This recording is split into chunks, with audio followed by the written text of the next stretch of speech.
리콜 부품도 냉각수 끓는 현상, 더 커진 BMW 화재 불안감.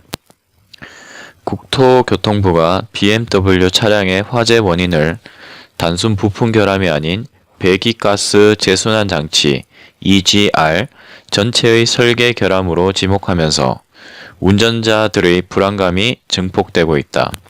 특히 리콜 조치로 교체한 새 EGR 쿨러도 냉각수가 끓는 보일링 현상이 발생, 내구성을 떨어뜨릴 수 있는 것으로 밝혀져 BMW가 땜질 처방식 리콜을 했다는 지적도 나오고 있다. 25일 업계에 따르면 국토부는 지난 24일 BMW 차량의 화재 원인을 EGR 쿨러의 열 용량 부족 또는 EGR 과다 사용과 같은 설계 결함으로 보인다고 발표했다. EGR 쿨러는 미세먼지나 질소산화물을 줄이기 위해 배기가스를 엔진으로 재순환시켜 태우는 장치다. 하지만 최초 엔진에서 나오는 배기가스는 온도가 800도 안팎으로 높은데 이를 낮추기 위해 자동차 라디에이터처럼 냉각수가 들어간 EGR 쿨러 냉각기를 사용한다. 특히 EGR 쿨러가 제 기능을 발휘하려면 충분한 열 용량을 가져야 하는데 기존의 쿨러는 냉각수가 끓는 보일링 현상이 발생했다. 냉각수가 끓어오르면 쿨러 내구성에 악영향을 미칠 수 있다는 게 국토부 민관합동조사단의 설명이다. 특히 BMW 코리아가 리콜에 사용한 EGR 쿨러 개선품도 열 용량이 과거와 같은 데다 물이 끓는 현상 역시 발생한 것으로 확인됐다. 민관합동조사단 관계자는 두 번째 EGR 쿨러 개선품은 약간 보강하는 정도의 설계 변경이며 쿨러 용량은 변함이 없고 보일링 현상도 나타났다면서 신형 쿨러도 내구성 실험 등을 더 해봐야겠지만 균열이 가서 언젠가는 누수가 생길 개연성이 있다고 말했다.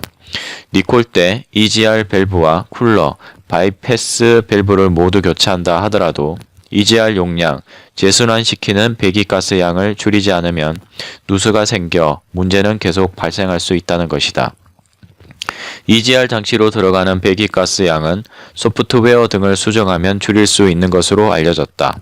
그러나 이럴 경우 현행 배출가스 기준인 유로 6을 통과 못할 가능성이 높다. 2014년 9월부터 실시된 유로 6은 기존 유로 5보다 기준이 한층 강화됐다. 유로 5 질소 산화물 기준은 0.18g 킬로미터다. 그러나 유로 6으로 가면서 0.08g 킬로미터로 2배 이상 강화됐다. 이와 관련 차량업체 대부분은 2014년 9월 유로 6이 실시되기 이전에 EGR 관련 소프트웨어를 수정한 것으로 알려졌다. 기존보다 많은 배기가스를 EGR 장치로 보내게 한 것이다.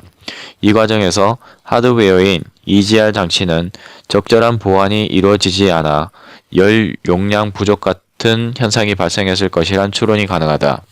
실제 화재가 발생한 BMW 차량을 분석해보면 유로 6 실시 직전 또는 이후인 2014년에서 2016년식 차량이 전체 화재 차량의 90%에 육박한다. 다만 국토부는 보일링 현상이 발생한 신형 EGR 쿨러도 당장은 파손 등의 문제가 발생하지 않을 것으로 보고 있다. 기존 제품에 비해 일부 강건화 조치 등이 취해졌기 때문이다. 그러나 추가 내구성 조사를 실시한 뒤 문제가 있다고 판단되면 재리콜을 실시할 방침이다. 정부는 화재 발생 부위인 흡기 다기관도 미국처럼 공식 리콜을 통해 교체키로 했다. 쿨러가 파손되지 않은 차량보다 화재의 원인이 되는 침전물이 흡기 다기관 내부에 많이 점착돼 있기 때문이다. 현재 BMW 코리아는 EGR 쿨러가 파손된 차량에 한해 리콜이 아닌 무상 수리 형태로 교체해주고 있는 것으로 알려졌다. 민관합동조사단 관계자는 설계를 바꾸지 않으면 현재의 흡기 다기관으로는 시기만 늦출 뿐이지 언젠가는 화재가 날 개연성을 부인 못한다면서도 다양한 방법으로 화재를 예방한다는 차원에서 흡기 다기관에 대한 공식 리콜을 추진할 방침이라고 말했다. BMW 코리아는 이날 화재 원인은 설계 결함이 아니며 EGR 모듈 하드웨어 교체로 원인을 없앨 수 있다고 밝혔다.